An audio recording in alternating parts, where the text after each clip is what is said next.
As the girls wander through the alleys, we can see that Insa-dong has always been the popular destination among foreign visitors to South Korea, ever since the 1960s when they called the area Mary's Alley. It further gained popularity with international tourists during the 1988 Seoul Olympics. In recent years, the back streets of Insa-dong have continued to be gentrified with traditional pension-style accommodations, cafes, and garden restaurants. One of the great things about Ramadan is spending more time with family and friends. And so today I'm here with some friends, and before the food gets here, I'm going to ask them some questions. This is Batul from Turkey, and this is Febi from Indonesia. So Batul, please tell us, how long have you been living in Korea? And as a result, how has life been in Korea? Well, I've been living in Korea for about 4 years and a half now. I have been living here as a student. When I first came here, it was really challenging because I was not living in Seoul. I was in a remote town with no halal food, not foreigner friends, all Koreans and in the middle of mountains, so it was very difficult. But then I moved to Seoul after a year. It got better, but life in Korea could be very challenging for foreigners and especially Muslims, hijabi girls, because Koreans, they don't know much about Muslims, no information about hijab, Ramadan, anything at all. So they're very curious. Sometimes it could be nice, you could explain them things. Now, do you have any tips for Koreans or Muslims that are coming to Korea who feel that they're worried if they'll be accepted or if people will discriminate them? Do you have any tips? Well, they don't actively discriminate against you, so it's not going to be a big problem if you have a positive mind. So my advice would be try to do as much as you can in Korea. Go to places, meet a lot of Koreans. When they meet you and they know, oh, these are Muslim people, so they live like us, the same. So they will be more understanding. They will treat you better.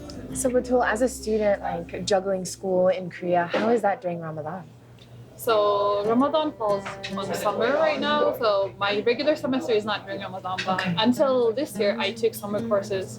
So I had to take summer courses during Ramadan. It was a bit challenging because I tried to take afternoon courses, so I could stay awake at night until suhoor time. So I could do my homeworks, I could study when I can eat, and then I eat suhoor, and then I pray, and then slept, and then wake up in the afternoon and go to school, and come back to school, have Iftar, and then all over again. So if I can plan my schedule, my classes not in the morning, or if I'm working or if I'm doing anything else in the morning, it's a bit difficult. But if I have my schedule in the afternoon, I can manage it, because fasting in Korea is a bit long. It's almost 17 hours, and with precious 7 hours at night that you can eat, it's very important. So I have to get myself hydrated, and I have to get enough vitamins and everything. So I have to stay awake at night to get myself energized for the next day. That's so true.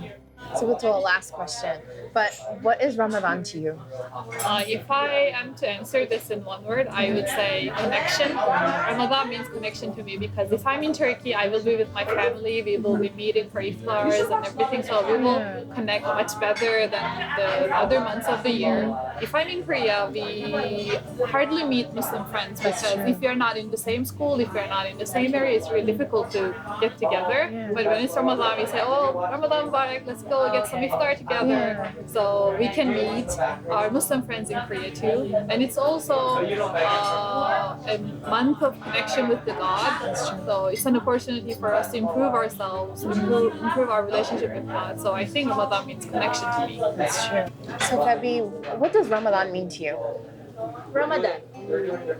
It's a very hard question actually, but then I think for me it's a very special month because now is the time when you can do something, some improvement of yourself, and then you can be closer to God, to Allah, and then you can do some deeds that you cannot do outside Ramadan. You can put up some targets that you haven't been done, and then after that you can pray to be continuously doing that, and so it's a very challenging and then very special month to me. And of course the connection with the family, of course, and then the friends friends in Korea, like Muslim friends in Korea, like it's so.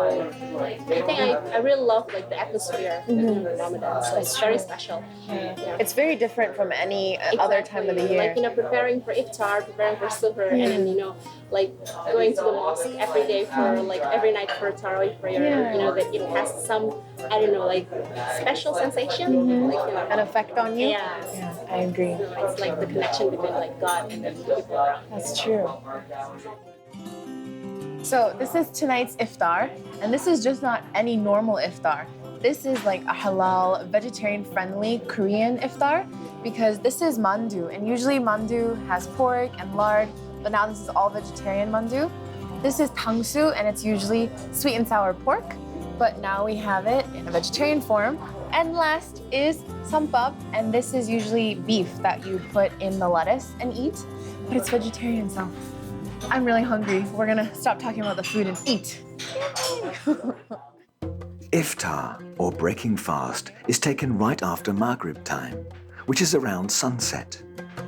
Traditionally, but not mandatory, 3 dates are eaten to break the fast in emulation of the Islamic prophet Muhammad, who broke his fast in this manner. Iftar is one of the religious observances of Ramadan and is often done as a community, with people gathering to break their fast together, as is the case with these young ladies in Seoul. As the young ladies prepare for their Maghrib prayer after their iftar meal, we can see their ingenuity in utilizing whatever they have at hand to perform their duties. The holy month, in a way, is also a test of the resourcefulness of these young ladies.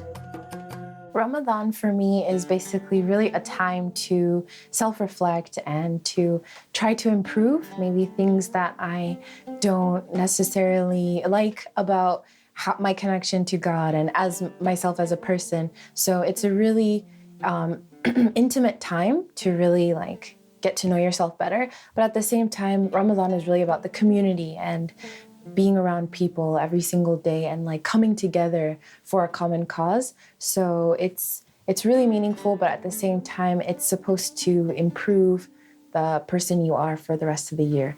So it's a really special time.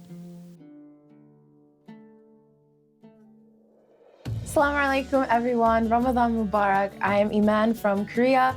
I really hope you enjoy this month to the fullest with your family and friends and have a deeper connection with Allah, inshallah.